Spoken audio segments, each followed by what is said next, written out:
لیکن اگر زندگی خوبصورت ہے تو رات میں بھی سورج نظر آئے گا اور دن میں بھی چاند نظر آئے گا۔ اگر زندگی اداس ہے، زندگی ویران ہے، زندگی میں بیوٹی نہیں ہے، تو آپ کو انگلینڈ بھی سب صحرا نظر آئے، کیونکہ یہاں کچھ گڑبڑ ہے۔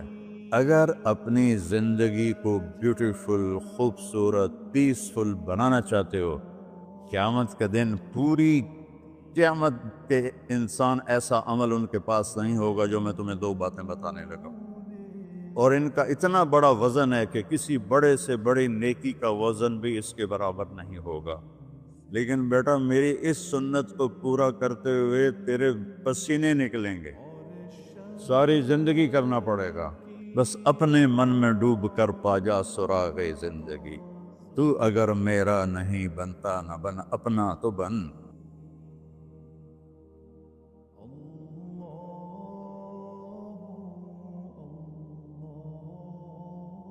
والصلاة والسلام على رسوله الكريم وعلى آلہ واصحابہ اجمعین۔ میرے محترم بھائیو اور دوستو، ایک چیزوں کی خوبصورتی ہے، جیسے یہ مسجد بڑی بیوٹیفل خوبصورت۔ ابھی ہم گاڑی میں آئے، جس ساتھی کی تھی بینٹلے گاڑی، بڑی خوبصورت، گھڑیاں، گاڑیاں، سڑکیں۔ لیکن ایک خوبصورتی لائف کی ہوتی ہے کہ لائف بیوٹیفل ہو، لائف اندر ہوتی ہے، وہ بینٹلے میں نہیں ہوتی، رولز رائس میں نہیں ہوتی، وہ بڑے گھروں میں نہیں ہوتی، بڑے کاروباروں میں نہیں ہوتی۔ زندگی اندر چلتی ہے۔ جب وہ نکلتے ہیں تو ہم ڈیڈ باڈی ہو جاتے ہیں۔ کوئی نہیں کہتا مولانا طارق جمیل، کہیں گے ڈیڈ باڈی، یا ہمارے یہاں کہیں گے میت۔ زندگی کیسے خوبصورت ہو؟ زندگی پیسے سے نہیں ہوتی، شکلوں سے نہیں ہوتی، کسی دنیا کی چیز سے لائف کی بیوٹی کا کوئی تعلق ہے۔ اور جب تک لائف میں بیوٹی نہ ہو تو کوئی چیز مزہ نہیں دیتی۔ کیا لطف انجمن کا جب دل ہی بجھ گیا ہو، 100 بار چمن مہکا، 100 بار بہار آئی، دنیا کی وہی رونق، دل کی وہی تنہائی۔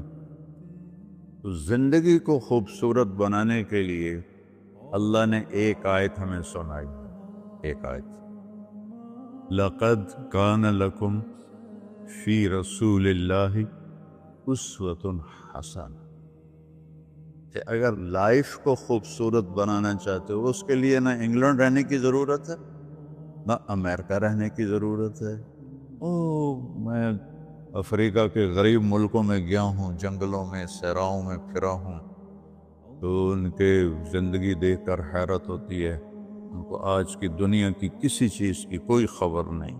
آج بھی ان کے گھر میں روشنی کا کوئی انتظام نہیں، چاند کی روشنی ان کی روشنی، رات کو ان کے گھروں میں چراغ بھی نہیں جلتے۔ میں ایسے ملکوں میں گیا۔ لیکن اگر زندگی خوبصورت ہے تو رات میں بھی سورج نظر آئے گا اور دن میں بھی چاند نظر آئے گا۔ اگر زندگی اداس ہے، زندگی ویران ہے، زندگی میں بیوٹی نہیں ہے، تو آپ کو انگلینڈ بھی سب صحرا نظر آئے گا۔ آپ کو خوبصورت اسکاٹ لینڈ کی وادیاں دیکھ کر بھی مزہ نہیں آئے گا، کیونکہ یہاں کچھ گڑبڑ ہے۔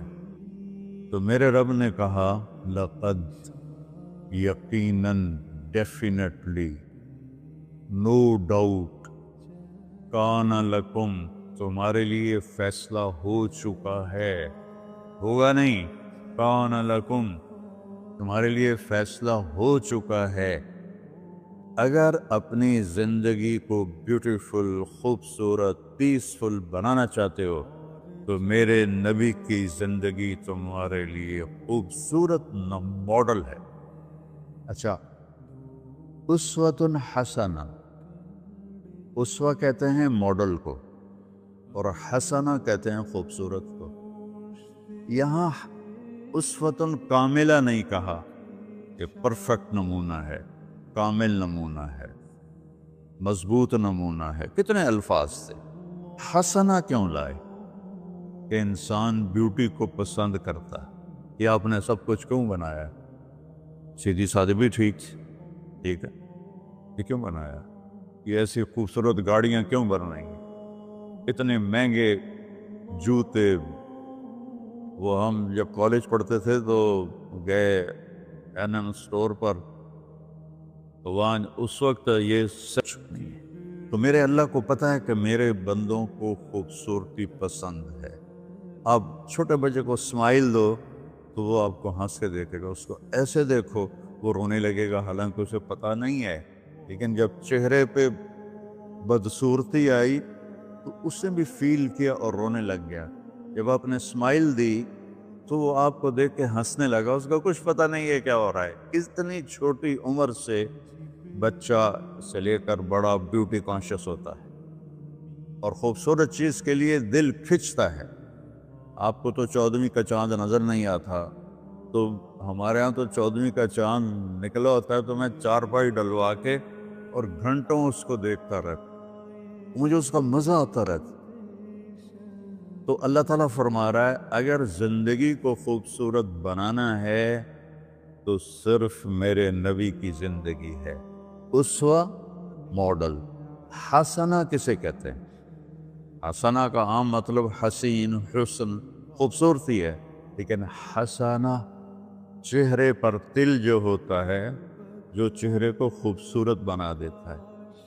آپ نے دیکھا کبھی جن کے چہروں پہ کوئی ایک تل ہو تو وہ چہرہ بڑا بیوٹیفل نظر آتا ہے، پرکشش نظر آتا ہے۔ تو حسنہ چہرے کے اس ڈاٹ کو، کالے ڈاٹ کو کہتے ہیں جس سے چہرے کی بیوٹی بڑھ جاتی ہے۔ تو میرا اللہ کہہ رہا ہے اگر تم نے اپنے چہرے پہ تل سجانا ہے، ڈاٹ جس سے آپ حسین لگتے ہیں، تو میرے نبی کی زندگی اپنا لو۔ اس سے خوبصورت لائف آپ کو کہیں نہیں ملے گی۔ وہ خوبصورتی اگر مجھے مل گئی، آپ کو مل گئی، تو آپ کی دنیا بھی بن گئی، آخرت بھی بن گئی۔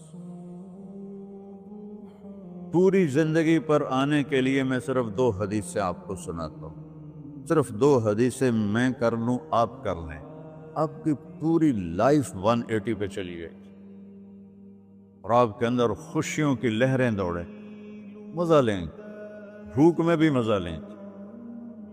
ہماری پاکستان کی سزوکی جس کا کوئی ٹائر بھی ٹھیک نہیں ہوتا، سٹیئرنگ بھی ٹھیک نہیں ہوتا، اس میں بھی بیٹھو گے تو مزہ لو۔ صرف 2 حدیثیں میں آپ کو سنا۔ میرے نبی نے فرمایا معاذ الا انبئک بملاک ھذا کلہ۔ اب پہلی حدیث سنا رہا ہوں، معاذ تمہیں اپنے دین کی سمری بتاؤں؟ 30 پارے قرآن، 10 لاکھ حدیثیں، اور بتانے والا طارق جمیل نہیں، اللہ کا نبی ہے، کہ تمہیں سمرائز کر کے دوں اپنی شریعت۔ ان کا جی ما ہوا، وہ کیا ہے؟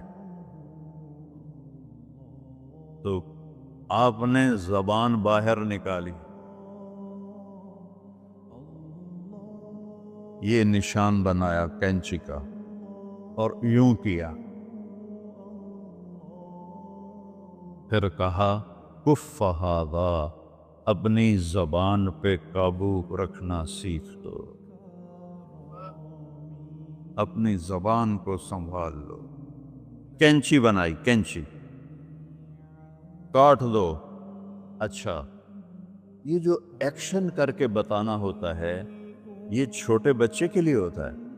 ہم چھوٹے بچے کو جب کوئی چیز سمجھاتے ہیں تو ایکشن کر کے سمجھاتے ہیں۔ یہ کون ہے؟ معاذ بن جبل۔ آپ نے فرمایا قیامت کے دن میری امت کے علماء کا جھنڈا معاذ بن جبل کے ہاتھ میں ہوگا۔ یہ وہ شخص ہے، اور یہ وہ شخص ہے جو اللہ کے نبی کی زندگی میں فتویٰ دیتے تھے، صحابہ حضور کے ہوتے ہوئے ان سے فتویٰ لیتے تھے۔ یہ وہ شخص ہے، یہ وہ شخص ہے 1,24,000 صحابہ میں واحد آدمی ہے جس کو آپ نے کہا یا معاذ انی احبک، اے معاذ میں تم سے پیار کرتا ہوں۔ واحد آدمی، اکیلا۔ اور میں کوئی 7-8 سال پہلے اردن گیا تو میں اربدن کی قبر کی زیارت کے لیے گیا۔ میں جب انٹر ہوا اس وقت ان کو وفات پائے 1418 سال ہو چکے تھے، 1418 سال ہو چکے تھے۔ میں ان کے قبر پہ کھڑا ہوا، خوشبو ہی خوشبو تھی،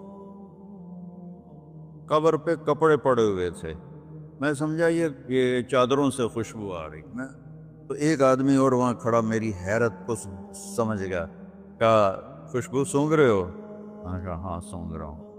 اسے کہنے لگا چادروں سے آ رہی ہے؟ میں نے کہا ہاں۔ کہا سونگو۔ تو میں نے چادروں کو سونگا، کسی ایک میں نہیں تھی۔ پھر اس صاحب نے مجھے بتایا کہ یہ اس قبر سے ہر وقت خوشبو آتی ہے۔